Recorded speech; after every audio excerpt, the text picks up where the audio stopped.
em Filipenses capítulo 3. Filipenses capítulo 3, versículo 14. Filipenses capítulo 3, verso 14. Vamos ler esse versículo, depois vamos ter uma palavra de oração, vamos fazer uma reflexão das Escrituras Sagradas, conforme o Espírito Santo nos conduz nessa noite, para esse tempo tão precioso. Prossigo para o alvo, para o prêmio da soberana vocação de Deus em Cristo Jesus. Só esse versículo. Vamos orar. Amado Pai, nós nos prostramos diante da Tua palavra. Nós reconhecemos que não há em nós nenhuma capacidade, habilidade para falar, ó Pai, de coisas tão profundas, se Teu bendito Espírito Santo não há trazer luz sobre as Escrituras, sobre os nossos corações, sobre as nossas mentes.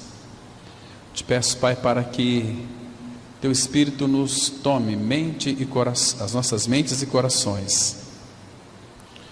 Tu a ilumines, Tu assopres sobre nós, pelo Teu Espírito, a revelação da Tua palavra. Vai trazendo aos nossos corações contrição, quebrantamento, para que então nós tenhamos livre acesso para nos relacionarmos com o Senhor. Desembaraça, Pai, todo o nosso caminho. Faça isso por Tua graça, pelo Teu poder, pela Tua misericórdia. Em nome de Teu amado Filho Jesus, que nós colocamos nas Tuas mãos, esse tempo que vamos passar aqui refletindo. Em nome de Cristo nós oramos. Amém. Queridos irmãos, essa carta aos Filipenses é uma carta, quando o apóstolo Paulo então escreveu, ele estava preso, estava detido, unicamente por causa do nome do Senhor Jesus Cristo. E aqui ele coloca uma coisa muito importante para nós: prossigo para o alvo, para o prêmio da soberana vocação de Deus em Cristo Jesus. Irmãos, antes de mais nada, nós queremos agradecer ao Senhor por Ele ter nos ajuntado esse tempo, por Ele nos reunir mais uma vez diante da Sua presença. É um tempo exclusivo para nós, a Sua igreja. Um tempo que todas as vezes que Ele nos reúne, Ele sempre tem algo para nos dizer. Então, quando nós saímos dos nossos lares para participar do ajuntamento do Senhor, e temos esse desejo de que Ele fale, certamente Ele vai falar aos nossos corações. Ele sempre tem uma palavra para nos edificar, para nos vivificar, para nos restaurar, para nos admoestar. O nosso Senhor, Ele é tão maravilhoso. Então nós também agradecemos ao Senhor por esse tempo em que nós podemos então ouvir a Sua voz, ouvir a Sua palavra. E também nós estamos, que Ele nos prepare cada dia mais, gradativamente, para o Seu glorioso retorno. Então, esse tempo de ajuntamento é um tempo de preparo, onde os nossos corações, as nossas mentes, elas sejam então preparadas, aperfeiçoadas para aquele grande encontro com o nosso Senhor Jesus Cristo. E que nessa oportunidade, meus irmãos, a glória dele, a sua glória, ela venha encher os nossos corações, e que pela fé nós venhamos então segui-lo mais de perto por todo o caminho. É um caminho árduo. Paulo diz que prossigo para o alvo. Então há um caminho a ser seguido, há uma perspectiva de uma esperança viva. Nós fomos introduzidos no caminho que é o próprio Senhor, que vai nos levar até a glória. Irmãos, hoje eu quero falar um pouquinho sobre este caminho, no qual nós vamos, a partir da nossa regeneração até a glória. É um caminho um pouco extenso, ou pode ser também muito curto, mas nunca se esqueçam disso, irmãos. Nós nunca podemos demover da nossa mente que é um caminho estreito, é um caminho onde nós vamos encontrar algumas portas apertadas. Existe, a palavra fala do caminho espaçoso, do caminho largo. Esse caminho conduz à perdição. E a Bíblia vai dizer que são muitos os que vão passar por ele. Não é um caminho fácil, um caminho que de fato não tem muita dificuldade. Agora, o caminho de Deus para nós, meus irmãos, é um caminho de descanso. Nesse caminho, ainda que seja um caminho árduo, seja um caminho apertado, é um caminho no qual Ele sempre estará providenciando para nós descanso. Aliás, Ele é o nosso descanso, quando Ele vem habitar em nosso interior. Cristo é o nosso descanso. Então, nós não precisamos temer, irmãos, as dificuldades, porque nesse caminho Ele já fez o caminho por nós. Ele é o precursor, que Ele andou por todo esse caminho e no qual Ele nos aguarda ansiosamente até aquele dia onde nós podemos então contemplá-lo. A palavra fala que no livro do profeta Jeremias, aquele texto tão lindo, vocês não precisam abrir, só vou citar para vocês aqui as escrituras em Jeremias, um texto que vocês conhecem muito bem, capítulo 6, versículo 16, onde o profeta ele diz assim: assim diz o Senhor: ponde-vos à margem do caminho e vede, perguntai pelas veredas antigas qual é o bom caminho, andai por ele e achareis descanso para a vossa alma. Então este é um caminho, é a vereda antiga. Nós sabemos, irmãos, que quando então o Pai propôs no coração, como dissemos hoje pela manhã, pontuamos algumas coisas sobre este cenário que envolve a questão da eleição, que o Pai já providenciou tudo para nós. Vocês sabem, irmãos, que a partir do nosso novo nascimento, nós somos introduzidos nesse caminho, para trilhar esse caminho. É um caminho que de fato vai nos levar a grandes conquistas. A nossa maior conquista é ser conquistado pelo Senhor. Parece um paradoxal, mas é paradoxal. A nossa conquista não deve ser conquistar coisas, mas a nossa conquista é conquistar aquele que nos conquistou. De que maneira? Irmãos, a obra da cruz, ela já nos conquistou. Claro, já somos feitos filhos de Deus em Cristo Jesus. Passamos pelo primeiro aspecto da salvação, na nossa morte e ressurreição em Cristo. Agora, o Senhor está trabalhando na nossa alma para nos aperfeiçoar. Por isso que Ele vai tratar conosco neste caminho, e Ele vai nos aperfeiçoar conquistando a nossa alma, até que todos nós estejamos absolutamente rendidos a Cristo. Aí sim Ele poderá nos usar de uma maneira na qual Ele acha melhor. Porque, irmãos, o Senhor muitas vezes deseja nos usar, mas Ele não encontra caminho em nós para operar, porque Ele encontra em nós resistência, encontra em nós um coração endurecido, Ele encontra em nós uma falta de apego a Ele, uma falta de anelo a Ele. Nós nos apegamos e nos distraímos com tantas coisas. Irmãos, nunca se distraia do teu Senhor, nunca se distraia dele, importa-se com Ele, porque Ele muito tem se importado conosco.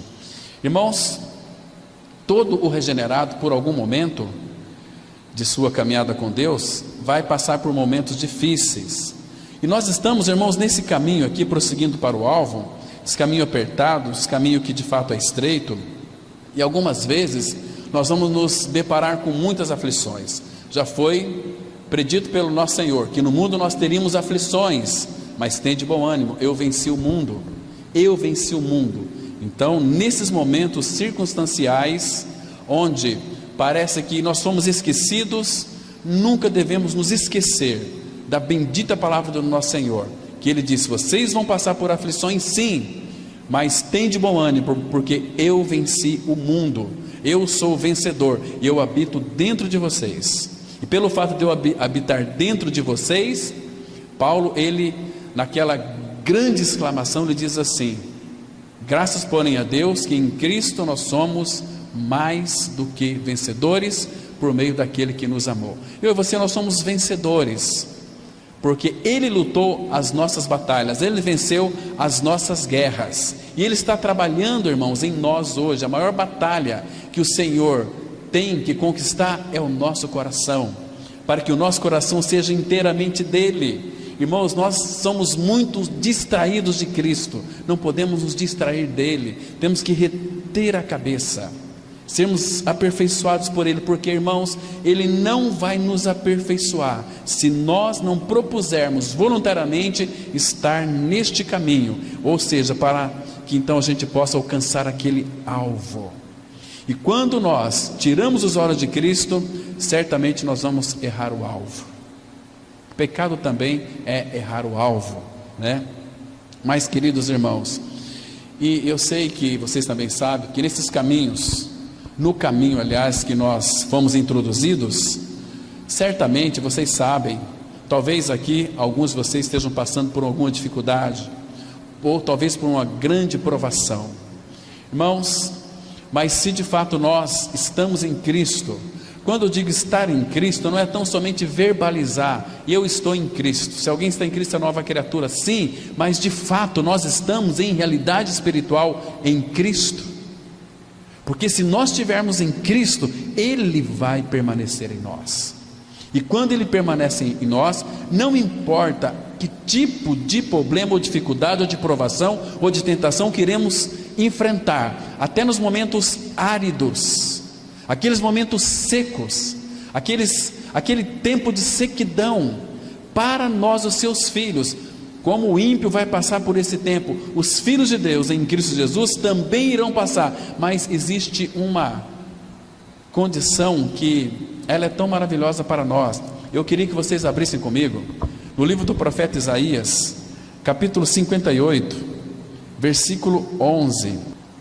Claro que nesse caminho nós vamos encontrar circunstâncias de secura, muitas vezes tempos de aridez, mas aqui, irmãos, nós observamos, segundo a palavra de Deus, algo que nos chama a nossa atenção. Versículo 11, Isaías 58, versículo 11, assim diz a palavra do Senhor: o Senhor te guiará continuamente. Observa aqui a importância de nós estarmos em Cristo. Quando estamos nele, a Bíblia diz que Ele nos guiará continuamente. Irmãos, o que significa sermos guiados continuamente pelo Senhor? Significa aquilo que Paulo disse lá em Gálatas 5, versículo 25. Se estamos no Espírito, andemos também no Espírito. Nós não podemos andar no Espírito, sermos guiados no Espírito, se as nossas vidas não estiverem totalmente entregues a Ele. Quando nós entregamos ao Senhor, então Ele poderá nos guiar. Mas quando nós não temos uma vida, um coração conquistado, irmãos, Ele não pode nos guiar, porque nós vamos ser um grande problema para Ele. E o Senhor, irmãos, não vai forçar na nossa vida algo que aquilo que você não queira. Ele não vai forçar. Por isso que quando nós entregamos a nossa vontade a Ele, fala assim: Pai, eu tenho uma vontade. E eu penso, como o apóstolo Paulo também pensava, que segundo o desejo, a vontade de Paulo, quando ele perseguiu os cristãos, estava fazendo a vontade de Deus, mas não era. Ele estava fazendo um desejo, porque aqueles cristãos não estavam adequados à lei. Aqueles cristãos estavam debaixo da graça. A lei, Cristo já tinha realmente cumprido por eles, né? Eles estavam debaixo da graça, não debaixo da lei. O pecado não tinha mais domínio sobre eles. Eles ganharam uma experiência de morte e ressurreição com Cristo. Agora então, o Senhor podia guiá-los, entende? Mas aqui, irmãos, a palavra fala que o Senhor te guiará continuamente. Continuamente, sabe o que isso significa? Ele vai nos guiar de manhã, à tarde e à noite. Todo esse tempo, se é continuamente, nós somos guiados por Ele. Mas, irmãos, nós temos que aqui fazer uma análise sobre a luz das Escrituras Sagradas. A nossa vida de fato tem sido guiada pelo Espírito do Senhor? Ele tem nos guiado continuamente, porque se o Senhor não nos guiar continuamente, nós vamos, quando estivermos passando por esses caminhos difíceis, nós vamos sentir um calor do dia terrível. Aqueles espinhos do caminho irão perfurar a sola do nosso pé. Aquelas pedras do caminho vai nos ferir, vai nos machucar. Mas quando nós estamos de fato sendo guiados por Ele, Ele poderá nos guiar continuamente. Ele diz assim: fartará a tua alma até em lugares áridos e fortificará os teus ossos. Irmãos, Ele vai fartar a nossa alma. Irmãos, você sabe o que é a alma? A alma é a nossa mente, emoção, sentimento, vontade, volição. Tudo isso é a alma. Ele diz que vai fartar a nossa alma. Então tudo aquilo que a minha e a sua alma deseja, a nossa suficiência está nele e é Ele. Toda aquela capacidade que nós precisamos para a nossa alma, toda a satisfação que a nossa alma almeja, nós pensamos que está em coisas, mas está tão somente no nosso amado Senhor. E quando nós tiramos os olhos de Cristo, irmãos, nós perdemos o alvo. Paulo, ele disse: prossigo para o alvo, para o prêmio da soberana vocação de Deus em Cristo Jesus. Então nós temos aqui, quando somos guiados por Ele continuamente, Ele disse que fartaria a nossa alma. Nós teríamos uma alma satisfeita na nossa emoção, na nossa vontade, no nosso sentimento, nas nossas expectativas, nos nossos sonhos. É uma alma satisfeita, porque quando uma alma ela está farta, ela está satisfeita, então ela não precisa mais de nada. Ela se contenta não com aquilo que ela tem, embora isso seja uma consequência pela habitação de Deus em Cristo em nós. Mas, irmãos, o nosso contentamento é o próprio Senhor. Nós temos que estar contentes com Ele, temos que nos alegrar nele. O apóstolo Paulo, quando escreveu aos Filipenses, eu disse que ele estava preso, Filipenses 4:4, ele disse assim: alegrai-vos sempre no Senhor. Outra vez vos digo, alegrai-vos. Paulo não tinha nenhum motivo para se alegrar, mas como Paulo estava preso, sofrendo, mas a alma de Paulo era uma alma satisfeita, que a presença do Todo-Poderoso inundava a vida do apóstolo Paulo. Então ele podia escrever para nós: alegrai-vos sempre no Senhor. Hoje está ruim, está difícil, alegrai-vos. Não é fácil você alegrar em tempos difíceis, você vai chorar.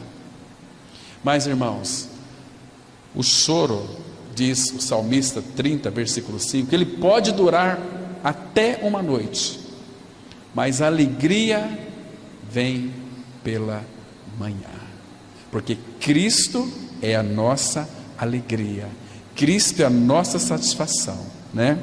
E ele continua aqui: serás como um jardim regado e como um manancial cujas águas jamais faltam. Nunca vai faltar água para satisfazer a nossa sede. Essa água aqui, claro, é uma figura do Espírito. Quando o Senhor Jesus Cristo disse lá em João 7: quem tem sede, vem a mim, beba. Quem crê em mim, como diz a Escritura, do seu interior fluirão rios de águas vivas. Ele disse isso a respeito do Espírito Santo que haviam de receber. Então nós somos habitados pelo Espírito do Senhor. Paulo, ele escreve lá em 1 Coríntios 6:19: porventura não sabeis que o vosso corpo é santuário, ou seja, templo do Espírito Santo? O meu e o seu corpo é templo, é santuário do Espírito Santo. Irmãos, e nós confundimos todas as coisas, né? Nós pensamos assim: não, aqui é o altar, né? Aqui é o altar de Deus, então aqui que nós temos que tirar o sapatinho, aqui que nós temos que ter uma grande reverência. Não, reverência você tem que ter na casa de Deus. Onde que é a casa de Deus? Seu corpo é a habitação de Deus. Irmãos, você tem reverência diante do Senhor? que habita no seu interior.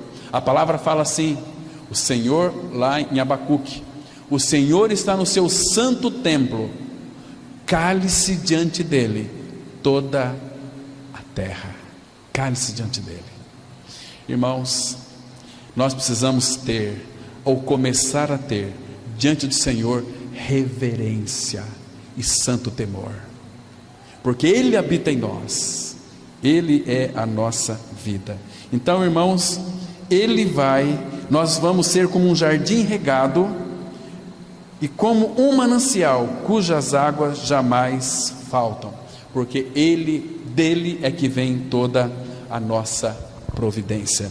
Aqui em Isaías, volta um pouquinho para trás, no capítulo 30, versículo 21, claro que nesse caminho, muitas vezes, talvez pelo calor do sol, talvez pelas dificuldades que vamos encontrar, às vezes nós podemos ficar até um pouco desanimados, um pouco tristes, mas irmãos, lembre-se de uma coisa, que nessas horas de fraqueza, Satanás sempre fará de tudo para tirar você da centralidade de Cristo. Ele vai trabalhar com todas as forças necessárias para tentar exaurir a sua força espiritual. Lembra de Oséias? A palavra fala que, Oséias 7, versículo 6, que estrangeiros lhe comem a força e ele não sabe. Até as cãs, ficam brancas e ele nem percebe isso. Às vezes uma pessoa começa a se distrair de Cristo, Satanás suga toda a sua força espiritual. Talvez por ter uns conhecimentos na cabeça da palavra, pensa, nós estamos em Cristo, nós temos um conhecimento da palavra, mas sem a realidade, isso não significa nada, meus irmãos. Irmãos, o Senhor está voltando para buscar a sua igreja. Irmãos, olha à sua volta os acontecimentos, olha como as coisas estão se cumprindo de uma forma assustadora. O mundo está vivendo um grande colapso, o mundo está entrando numa crise existencial. Claro que já se fala em diversos lugares, inclusive o Papa agora levantou uma bandeira, nós precisamos de um líder mundial. Quando eu ouvi isso, nessa última viagem que ele fez, lá no Oriente, quando eu ouvi isso, eu falei, aleluia, a redenção das nossas vidas está bem próxima. Irmãos, está para se levantar um líder mundial. Nós não estamos esperando esse anticristo, nós não estamos esperando uma grande tribulação, nós estamos esperando o nosso amado Senhor voltar para nos buscar. Mas irmãos, nós estamos preparados para encontrar com o nosso Pai. Hoje é um tempo de preparo, hoje é um tempo de nós nos despertarmos do sono, porque vai alta noite, já vem chegando o dia, vai amanhecer o novo dia. Quando amanhece esse novo dia, a nossa expectativa deve ser renovada, e com uma grande convicção, o meu Senhor voltará hoje. Nós temos que viver como aqueles que aguardam e apressam a vinda de Cristo. Como nós podemos então apressar a vinda de Cristo? Sabe de que maneira? Vivendo em unidade, amando o Senhor e amando uns aos outros. Aí, irmãos, o Espírito Santo se colocará no nosso meio. E sabe o que Ele vai dizer? Quando nós, igreja do Senhor, o desejarmos, o Espírito Santo também irá clamar. Porque Apocalipse 22, a palavra fala assim, o Espírito e a noiva dizem, vem. Quando nós, igreja, desejarmos a volta do Senhor, e é nossa responsabilidade amarmos a Ele, desejarmos a Ele, porque quando nós amamos o Senhor, nós queremos que Ele volte. Irmão, você tem desejado a volta de Cristo? Você tem amado o teu Senhor? Aquele que fez tudo por ti, tudo, e está trabalhando em ti e em mim, salvando a nossa alma hoje. Ele quer uma alma conquistada, Ele nos quer homens e mulheres maduros, porque quando chegar a nossa maturidade, quando nós estivermos tomados de toda a plenitude de Deus, significa que é tempo da colheita. Tempo da colheita. E quando os frutos estiverem prontos, sabe o que vai acontecer? Mas eu vou ler aqui primeiro, depois nós vamos lá para o texto de Apocalipse capítulo 14. Isaías 30, versículo 21, falando daqueles que às vezes nesse caminho vai encontrar bastante espinho, pedras, bastante muros, bastante paredes, inúmeras dificuldades. A tendência normal é se desviar, né? Dizer o seguinte: não, eu estou cansado, parece que o Senhor se esqueceu de mim, eu estou desanimado. Cuidado, irmãos, vou citar mais uma vez aqui: Satanás, ele tem um DDD, dúvida, desânimo e desespero. Ele trabalha com isso na mente do seu povo, exaurir. Você percebe que você não tem vontade de ler as Escrituras? Percebe que você não tem vontade de orar? Por quê? Porque Satanás está vencendo, está ganhando terreno na sua vida. Aqueles que não vivem uma vida de oração, de leitura da palavra, de reunião com irmãos, estão fadados ao fracasso espiritual, porque não estão obedecendo a Cristo. E Jesus foi muito claro, usando ali o apóstolo Paulo. Hoje pela manhã nós mencionávamos esse versículo, sobre aqueles que não conhecem a Deus e aqueles que não obedecem ao Evangelho. Qual será o fim deles? A Bíblia diz que estes sofrerão penalidade de eterna destruição. Irmãos, isso é muito sério. Você sabia que se eu e você, nós não obedecermos a Ele, ou respondermos a Ele, a graça dEle, nós estamos incorrendo num erro gravíssimo de perdição eterna. Obediência. Até quando a gente começa a desviar da centralidade de Cristo, Ele nos chama a nossa atenção. Isaías 30, 21, a Bíblia diz assim: essa palavra aqui, quando, está apontando que vai chegar um tempo que você não vai ter aquele ânimo. Então, quando te desviares para a direita, e quando te desviares para a esquerda, os teus ouvidos ouvirão atrás de ti uma palavra dizendo: este é o caminho, andai por ele. Está vendo aqui? Vai chegar em algum momento da nossa vida que podemos ter esse sentimento de desviar dele, da centralidade. Estou cansado, hoje não quero mais. Se você sempre vai ouvir uma voz: olha, este é o caminho, andai por ele. É o bendito Espírito Santo de Deus trazendo uma certa inquietação para o seu coração. Irmãos, como nós precisamos, em nossa caminhada com o nosso Senhor, irmãos, nós iremos passar por situações de grandes adversidades, vamos passar por lugares muitas vezes tenebrosos, lugares escuros, né? Olha, eu digo a vocês, para vocês não temer nem mesmo a escuridão deste mundo. Sabe por quê? Lembra como que começa o Salmo 27, versículo 1? Se está em Isaías, volta lá para o Salmo 27, versículo 1. Aqui vai mostrar, irmãos, que mesmo em tempo de escuridão, nós temos algo que nos alegra o nosso coração. Aqui, Davi, ele está expressando uma grande convicção no versículo 1. Quando passarmos por lugares tenebrosos, parece que nós não vamos encontrar saída, mas lembre-se de uma coisa, irmãos. Lembra que o salmista disse no Salmo 119, 105: lâmpada para meus pés e a tua palavra, e luz para os meus caminhos. Então, neste mundo, nessa escuridão, temos pedras, espinhos, paredes, escorpiões, temos cobras, caminhos é complicado, difícil, mas irmãos, nós temos uma luz, que é a palavra dele, que vai nos dirigir. E aqui no Salmo 27, versículo 1, olha como começa dizendo este versículo: o Senhor é a minha luz e a minha salvação, de quem terei medo? O Senhor é O Senhor é a fortaleza da minha vida, a quem temerei. Então, irmãos, quando nós fomos convidados para tomar o caminho da cruz, para entrar por esse caminho apertado, pela porta estreita, este é o alvo correto e adequado. Este é um alvo, irmãos, que certamente nós não podemos perdê-lo de vista.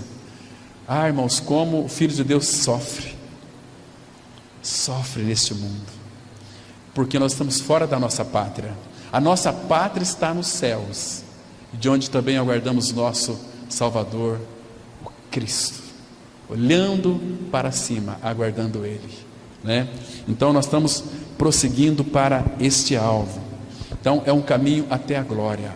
Lembra que Pedro disse lá em 1 Pedro 5,10: o Deus de toda graça, que em Cristo vos chamou a sua eterna glória. Preste atenção, irmãos, que eu estou dizendo aqui, que a Bíblia diz: o Deus de toda graça, que em Cristo vos chamou a sua eterna glória. Irmãos, você e eu fomos chamados para a glória de Deus, a glória. Mas depois ele diz assim, coloca uma vírgula e continua: depois de ter sofrido por um pouco, Ele mesmo vos há de aperfeiçoar, firmar, fortificar e fundamentar. Ele mesmo. Mas depois de ter sofrido por um pouco. Este sofrido por um pouco é até o dia da sua partida. Esse sofrimento nosso aqui neste mundo, ele irão cessar plenamente quando? Quando do céu se manifestar o nosso amado Senhor. Aí nós receberemos um corpo transformado, conforme o corpo da sua glória. Mas todos aqueles que são realmente filhos de Deus em Cristo Jesus, viverão uma vida santa, uma vida transparente. Como dissemos hoje, o mínimo que podemos ser é santos. O mínimo que pode ser um filho de Deus é ter a vida de Cristo, é ter uma vida de santidade, uma vida transparente. Entende, irmãos? Uma vida inteiramente voltada para o seu Senhor, inteiramente conquistada por Ele. Porque ainda que neste mundo, irmãos, vocês sabem que neste mundo existe N caminhos, tantos caminhos, mas nós temos um caminho, nós temos um alvo. Às vezes, irmãos, a agitação do mundo é tão grande, que às vezes a tendência nossa é desviar um pouquinho desse caminho. Ficamos encantados com tantas outras coisas. Mas, irmãos, tem uma promessa tão linda na palavra. A Bíblia diz no Salmo 121, versículo 3. Veja lá, acompanhe comigo. Salmo 121, no versículo 3. Veja o que Ele faz aqui com os nossos pés. O nosso Senhor, Ele preparou tudo para nós. Salmo 121, versículo 3. Olha, presta atenção o que as Escrituras Sagradas estão dizendo aqui. Vamos ler com bastante cuidado. Olha só. Ele, quem que é este Ele aqui? O nosso amado Senhor, o nosso Deus e Pai. Oh, bendito Senhor. Ele não permitirá que os teus pés vacilem. Aleluia, meu irmão. Porque Ele quem não vai permitir que o meu e o seu pé vacile. Porque Ele segura na nossa mão. Você já caminhou com teu filho? Quem é pai aqui, quando o teu filho era pequenino, você segurou na mão dele, e ele já chegou a tropeçar com o pé em alguma pedra, e ele não caiu. Por quê? Ele tropeçou sim, mas você que é pai, você que é mãe, não permitiu que ele caísse, porque estava segurando na mão dele. É esse sentido aqui, que ele não permitirá que os teus pés vacilem. Imagina como que Ele cuida de nós, irmãos. Então, isso traz para o nosso coração um regozijo muito grande, porque o Senhor tem cuidado de nós, de uma maneira tão linda, tão especial. Irmãos, interessante que todo filho de Deus, ele sabe que está no caminho certo. Sabe por quê? Porque quem está no caminho certo sempre vai ouvir atrás de si críticas. Estamos no caminho, sempre tem gente atrás criticando. Isso é maravilhoso para nós. Então nós estamos no caminho certo. Agora, irmãos, guarde bem isso que eu vou dizer para vocês aqui. Quando o caminho ficar difícil, por favor, não desanime. E aí esse caminho, claro, que é o caminho da cruz, é um caminho onde o Senhor, Ele irá sempre nos provar. A minha e a sua alma, ainda que você é um nascido de novo, existem muitas escolhas. Existe negligência, existe preguiça, existe descomprometimento, existe uma série de coisas, porque tem pessoas que às vezes vêm para a reunião da igreja só por um desencargo de consciência, né? Vive uma vida de misericórdia, são de fato uns imbecis, né? Porque não se importa com o Senhor. Mas irmãos, Ele precisa trabalhar em nós, removendo as escórias da nossa alma. E o que Ele vai fazer conosco, irmãos? Porque Ele nos ama tanto. Aqui nos Salmos 66, abra sua Bíblia junto comigo. Olha o que Ele vai fazer no versículo 10. Salmo 66, verso 10. Diz assim a palavra. Vamos ler com bastante cuidado. Esse aqui é o caminho da cruz. Esse aqui é o caminho que Deus vai processar em nós a purificação. E Ele diz assim, 66, 10. Pois Tu, ó Deus, nos provaste, acrisolaste-nos como se acrisola a prata. Tu nos deixaste cair na armadilha, oprimiste as nossas costas. Irmãos, você entendeu esse texto aqui? Ele nos acrisola como a prata. Queridos, ele como a prata para ser purificada, assim também como o ouro, tem que passar pelo fogo, para tirar aquelas impurezas. Queridos, a nossa alma ainda está cheia dos nossos pensamentos que concernem este mundo. Eu falei hoje pela manhã que, irmãos, nós já nascemos amando o mundo. Deus odeia o pecado. Nós nascemos amando o mundo. Mas o problema é que nós não dizemos que amamos o mundo. Mas as nossas atitudes, o nosso fazer denuncia que nós amamos o mundo. O nosso foco está no mundo. Irmãos, que absurdo de pessoas que se dizem cristãs, no dia em que a igreja do Senhor se reúne, onde o Senhor chama seu povo para se reunir, existem pessoas ainda que preferem assistir um espetáculo circense a ouvir a palavra de Deus. Como que essas pessoas dizem que são novas criaturas? São filhos de Deus, estão na graça, conhecem o Senhor, o linguajar é muito bonito, mas são hipócritas, são doentes, são débeis mentais, são pessoas que não têm realidade da vida de Cristo, vão perecer eternamente, não estão ouvindo a voz dEle. Eu sei que isso aqui chateia muita gente, mas é a verdade, tem que ser dita. Eu não vou ficar passando a mão na cabeça de ninguém, irmãos, nós não podemos, porque nós temos que se voltar para o Senhor, porque é tempo de preparo, irmãos. O Senhor está voltando para buscar a sua igreja. Nunca, os irmãos maduros no Senhor, eles têm enfatizado tanto a volta de Cristo, que o Senhor está fazendo o seu último mover de amor para com a sua igreja. Existem muitas pessoas distraídas. É tempo, diz o apóstolo Paulo, de despertar do sono, do marasmo espiritual, e se voltar para o Senhor de todo o teu coração, porque o Senhor, Ele se mostrará forte para com todo aquele cujo coração é totalmente dele. O Senhor tem conquistado o seu coração, teu coração é totalmente dele. Irmãos, nós não podemos ficar com um pé na igreja e um pé no mundo. Ou você é martelo ou você é bigorna, ou você é quente ou você é frio. Não seja morno. Tome um posicionamento. Ele lhe dá condição para isso, porque este caminho que aponta para o alvo, o prêmio da soberana vocação de Deus em Cristo Jesus, é um caminho, irmãos, que Ele propôs para seus filhos. Queridos irmãos, como está a tua vida com o teu Senhor?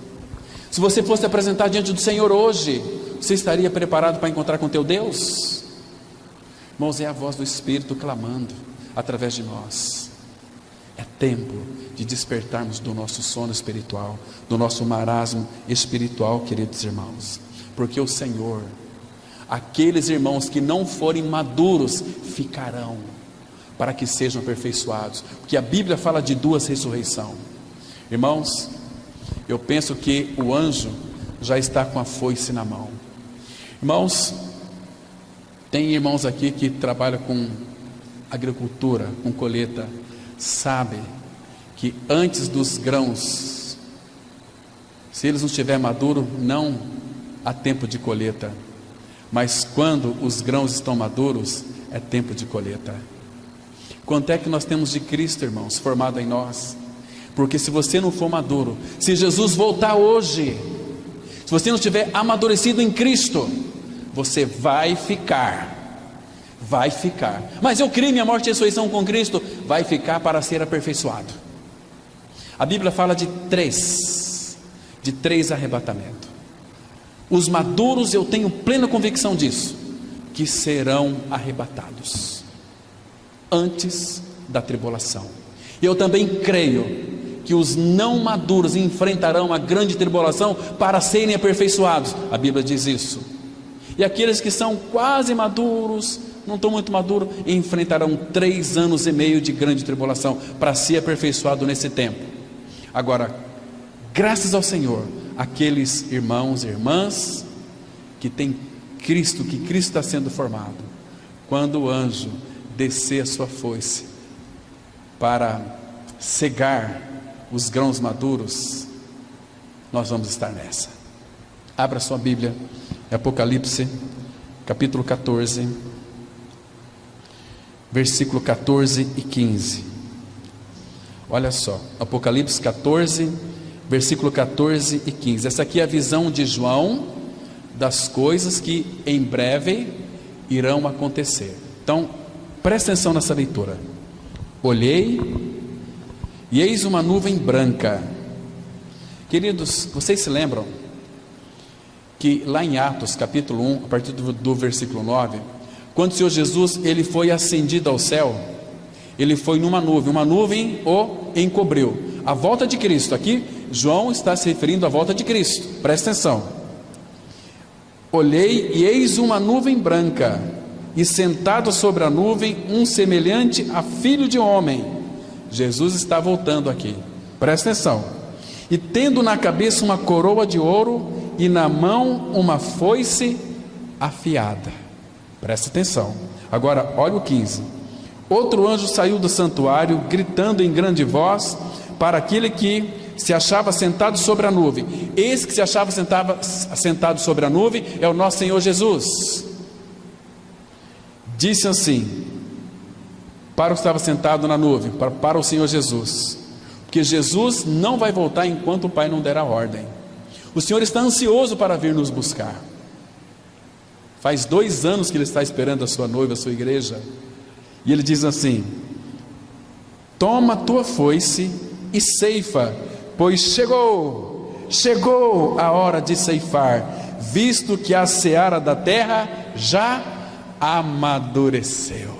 Aleluia, irmãos. Esse é o tempo precioso, é o tempo quando Ele vai voltar. Ele está sentado na nuvem. Eu acho que Ele já saiu do trono, está na nuvem, e Ele só está esperando a ordem do anjo dar para o filho: pode ir, a seara, a tua seara, meu filho, está madura, pode colher. Irmãos, tem misericórdia da sua alma. Tem misericórdia da sua alma. Não brinque com o assunto da maturidade. Não brinque com o assunto da regeneração. Não brinque com esse assunto. Irmãos, estou dizendo isso com o coração sangrando, de alegria por um lado e de tristeza por outro, porque existem muitos daqueles que se dizem irmãos e que de fato, cadê os nossos irmãos? Onde eles estão? Claro que hoje parte da nossa comunidade está lá em Campo Grande, os jovens. Irmãos, olha, como é precioso ver os jovens amando o Senhor. Irmãos, que palavra impactante. O irmão Valdir estava lá ontem à noite, participou hoje pela manhã também. Que tempo precioso, é céu na terra. É algo assim tremendo, como o Senhor falou aos nossos corações. Parece que o coração nosso estava rasgando de alegria. O meu estava rasgando de alegria, porque a palavra começava a cortar e foi lá 1 hora e pouco, e eu falei hoje de manhã que foi 5 minutos de pregação. Mas por que tão rápido? Irmãos, que tempo, que oportunidade. Graças a Deus. Irmãos, veio um ônibus lá de Ribas de Rio Pardo, 20 jovens sedentos para participar. Veio pessoas de São José do Rio Preto para poder participar. Os irmãos de Campo Grande, aqui foi 20 jovens da nossa comunidade. Que bênção! E é tão bom você ver os irmãos adorando, ouvindo a palavra, e lágrimas descendo da sua face e clamando: vem, Senhor Jesus. Irmãos, é tempo de nós nos despertarmos do sono. É tempo de despertarmos do sono. Mas graças ao Senhor, Ele tem colocado nesse caminho aqui. Agora, irmãos, eu quero que você não perca o seu alvo, não perca o seu objetivo. Vocês se lembram do apóstolo Paulo? Na sua primeira viagem missionária, quando de fato ele diz lá, abra comigo por favor, em 1 Coríntios capítulo 11, 2 Coríntios capítulo 11, versículo 24 até o 26, vamos considerar algumas coisas aqui que é muito importante. Por favor, presta bem atenção que eu quero falar algo para vocês aqui muito interessante. 2 Coríntios 11, do versículo 24 até o 26, Paulo está dizendo, Paulo estava neste caminho, ele disse assim: 5 vezes recebi dos judeus uma quarentena de açoites, menos 1. Fui 3 vezes fustigado com varas, 1 vez apedrejado, em naufrágio 3 vezes, 1 noite e 1 dia passei na voragem do mar. Agora veja aqui o versículo 26. Em jornadas muitas vezes, em perigos de rios, em perigos de salteadores, em perigos entre patrícios, em perigos entre gentios, em perigos na cidade, em perigos no deserto, em perigos no mar, em perigos entre falsos irmãos. Irmãos, o que me chamou a atenção nesse texto aqui é que ele fala que passou em perigo de rios, até rios, nessa jornada de Paulo. Quando Paulo então conheceu o Senhor, ele disse, depois de um tempo que ele assimilou tudo aquilo, quando ele foi na sua primeira viagem missionária, foi Paulo, Barnabé e foi João Marcos. Vocês se lembram que lá em Atos 16, determinado ponto da viagem, João Marcos retornou. E hoje a gente vai descobrir por que ele retornou nesse caminho. Mas depois ele voltou esse caminho e deu continuidade. Irmãos, o apóstolo Paulo fala aqui em perigos de rios. A primeira viagem missionária lá em Atos 13, ele partiu da Antioquia. Eles desceram da Antioquia da Síria para o porto lá de Antioquia, né, que se chama lá Seleucus. Se vocês lerem ali Atos 13 em diante, vocês vai descobrir toda essa história. Aí depois eles foram até Chipre. Barnabé, porque Barnabé era de Chipre, queria pregar lá também. Então eles atravessaram Chipre do Oriente até o Ocidente, fizeram uma grande viagem ali, né? Ali de Salamina a Pafos. Agora, quando eles chegaram nesta ilha, João Marcos ele volta para trás, porque o apóstolo Paulo ele estava indo para Tarso, e tinha algumas cidades que circuncidava ali. Então Paulo, para chegar até Tarso, tinha que passar por uma cidade, tinha que passar por um local ali, local bastante difícil. Ele teria que cruzar ali uma cordilheira chamada Taurus.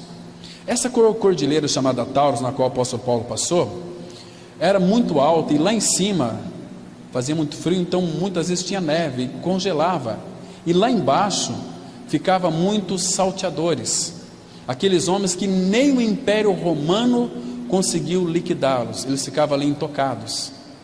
Então, por causa daquela cordilheira gelada, escorria as águas, então tinha muitos rios gelados. Então o apóstolo Paulo tinha que passar por ali, ou então passar pelas encostas daquelas montanhas, onde tinha aquelas tocas, aqueles salteadores ficavam ali.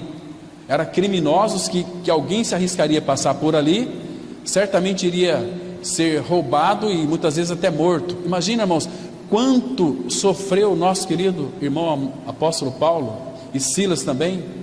Então, aquela cordilheira de Taurus, mas ele cruzou tudo aquilo para chegar aos seus objetivos. Ele fala aqui em perigos de salteadores, em perigos entre patrícios, em perigos de gentios, em perigos de rios. Irmãos, que caminho árduo cruzou o nosso querido e amado apóstolo Paulo. Irmãos, interessante que o lugar ali era de terrível acesso. Imagina um cume nevado lá em cima e ali embaixo ladrões escondidos. E Paulo passou por ali, mas o Senhor era com ele, meus irmãos. Paulo tinha propósito, ele disse: prossigo para o alvo, para o prêmio da soberana vocação de Deus em Cristo Jesus. Então aí João Marcos, ele voltou para trás, ele era muito jovem, falou: não, aí eu conheço esse lugar. Então ele voltou para trás, e Paulo e Silas seguiram adiante, e chegaram até o seu objetivo, e pregaram a Cristo lá para aquele povo, né? Então, por isso que o apóstolo Paulo, ele diz assim, imagina só, se nós fôssemos companheiros de Paulo, sabendo que naquela cordilheira que nós íamos passar, tinha ali salteadores, bandidos da pior espécie, vamos ou não vamos? Então Paulo, ele escreve lá em Atos 20, versículo 24, em nada considero a minha vida preciosa para mim mesmo. Irmãos, era alguém que sabia em quem tinha crido. Queridos irmãos, mas eu quero encerrar dizendo que o caminho de Deus é vida. Jesus é o caminho, Ele é a verdade, Ele é a vida. O caminho de Deus é a vida. Agora, queridos, o caminho de Deus significa para nós também, o seu povo, é bênção. Deixa eu mostrar para vocês aqui. Sofrimento pelo Senhor não tem bênção maior. Abra a sua Bíblia no Salmos 22. Salmos 22. Vamos ler o versículo 26. Salmos 22, versículo 26. Este é um salmo lindo que fala do nosso Senhor no Getsemane, na cruz e na ressurreição. Mas no 26, a Bíblia diz assim, Salmos 22, verso 26: os sofredores hão de comer e fartar-se. Está vendo aqui, irmãos? Louvarão o Senhor os que o buscam. Viva para sempre o vosso coração. Irmãos, leia as cartas do apóstolo Paulo, leia o livro de Atos, veja o quanto o apóstolo Paulo sofreu, mas ele tinha um objetivo, ele tinha um alvo, era Cristo, entende? E a Bíblia diz assim: os sofredores hão de comer e fartar-se, louvarão o Senhor os que o buscam, viva para sempre o vosso coração. Verso 27, lembrar-se-ão do Senhor, e a Ele se converterão os confins da terra, perante Ele se prostrarão todas as famílias das nações, pois do Senhor é o reino, é Ele quem governa as nações. Então o caminho do Senhor é bênção para nós, ainda que muitas vezes venhamos a sofrer, e o caminho do Senhor para nós também significa proteção. Mais um texto, nós vamos encerrar. Salmos 37, versículo 28. Salmos 37, verso 28. A palavra, ela diz assim, 37, 28: pois o Senhor ama a justiça e não desampara os seus santos, serão preservados para sempre, aleluia, mas a descendência dos ímpios será exterminada. Está vendo aqui, irmãos? O Senhor ama a justiça e não desampara os seus santos. O Senhor não desampara os seus santos. Fizemos uma pergunta hoje pela manhã: você é crente ou você é santo? A gente vê tanto crente perecendo, nunca foram santos, nunca foram santos. Irmãos, então que nós não percamos o nosso alvo de vista, olhando firmemente para Jesus, autor e consumador da nossa fé. Prossigo para o alvo, para o prêmio da soberana vocação de Deus em Cristo Jesus. Amém? Vamos orar. Pai Santo, Graças te damos pelo privilégio, Pai, de poder chamá-lo de Pai, porque tu és o nosso Pai. Obrigado, Pai, pela tua presença em nós, pela presença do teu Espírito em nós, pela presença do teu Filho em nós. Pai, nós somos teus. Pai, nós não temos outro no céu a não ser o Senhor, e não há outro nesta terra que nos satisfaça senão o Senhor. Desperta-nos, ó Pai, tem misericórdia de nós. Obrigado pelo tempo que passamos aqui debaixo do nome do Senhor Jesus Cristo. Continue firmando os nossos passos na tua palavra, Pai, para que não se apodere de nós iniquidade alguma. Se revela a nós, é que eu te peço, agradecido, em nome de teu Filho. Amém.